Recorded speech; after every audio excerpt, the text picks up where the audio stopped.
It's a cold January night in 1961. You're sleeping peacefully in your home in North Carolina.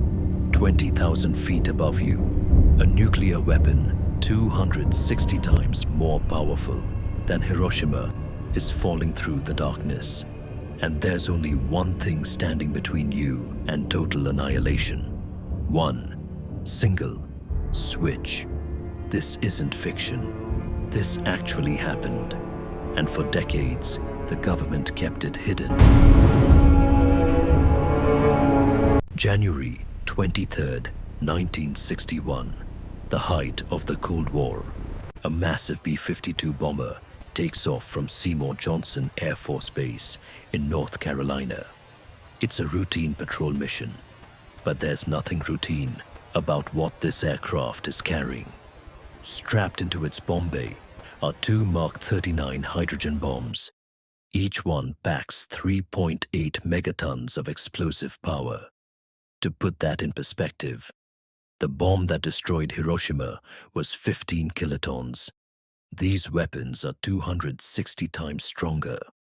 Major Walter Tulloch and his crew of 8 men settle in for what they think will be an uneventful flight.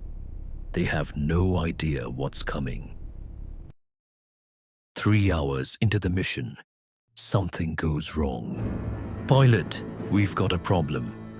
The flight engineer's voice cuts through the cockpit. "Fuel is leaking. Fast." Major Tulloch checks his instruments. The gauges confirm it. They're losing thousands of pounds of fuel per minute. He radios the base immediately. "Seymour Tower, this is Chrome Dome. We have a critical fuel leak. Requesting emergency landing. Chrome Dome, you're cleared for immediate approach."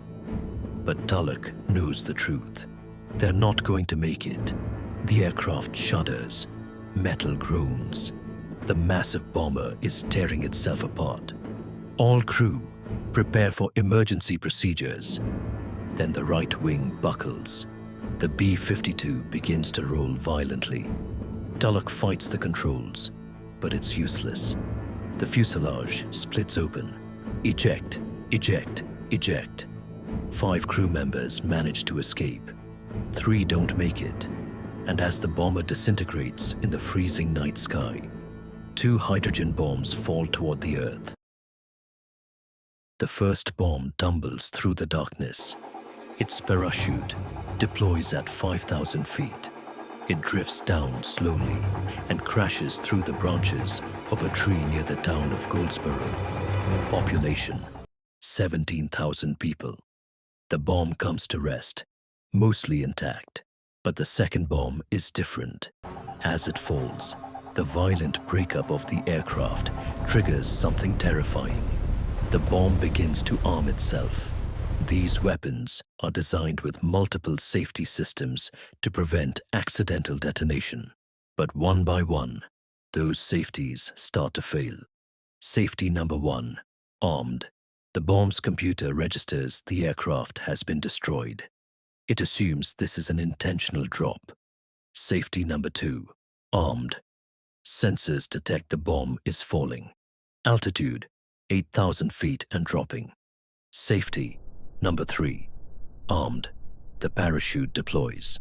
The fusing sequence activates. Safety number 4, armed. Electrical current flows through the arming wires. The bomb is now ready to detonate. Only one safety remains. A single low-voltage switch. If it fails, a nuclear explosion will vaporize everything within 3 miles. The fireball will be a mile wide. Radioactive fallout will spread across the East Coast. Hundreds of thousands will die instantly. The bomb slams into a muddy tobacco field. The switch holds. By pure chance, it doesn't fail. The sun rises over North Carolina. In Goldsboro, people wake up and go about their day. They have no idea what happened during the night, but at the Air Force Base, recovery teams rush to the crash site.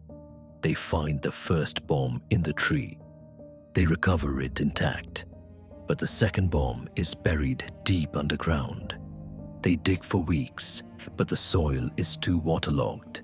Every time they dig deeper, water floods the hole. Finally, they give up. The military purchases the land and seals it off.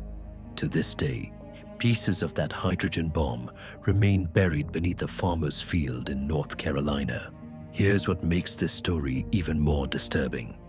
The government immediately classifies everything. The official story is simple. Minor accident, no real danger. All safety systems worked perfectly. But that's a lie.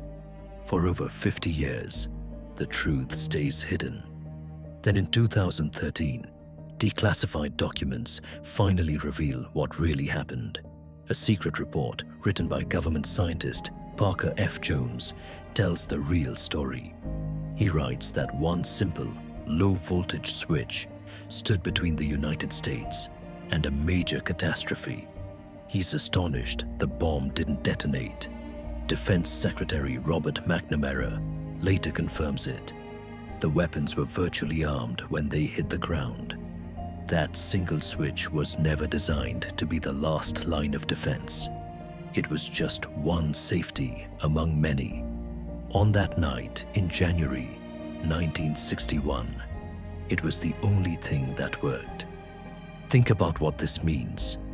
If that switch had failed, the explosion would have been devastating. The blast would have instantly destroyed everything for miles.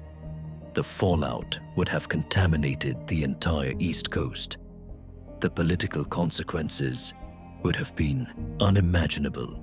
How do you explain to the world that America just accidentally nuked itself? How does the Soviet Union react? Do they think it's an attack?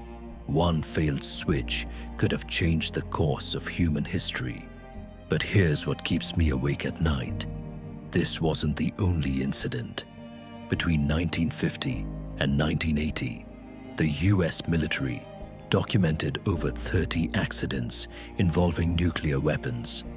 The Goldsboro incident is just one of them. How many other times have we come this close?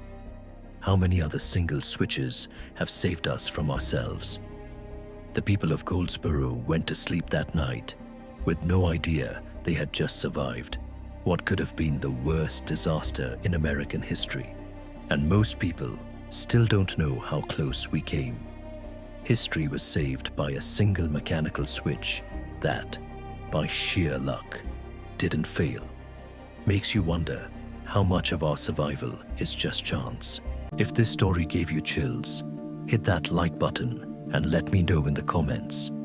Have you heard of the Goldsboro incident before?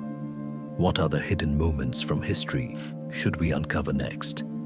And if you want more untold stories that will change how you see the past, subscribe to Whispers of Ancient, because the truth is always more incredible than we imagine.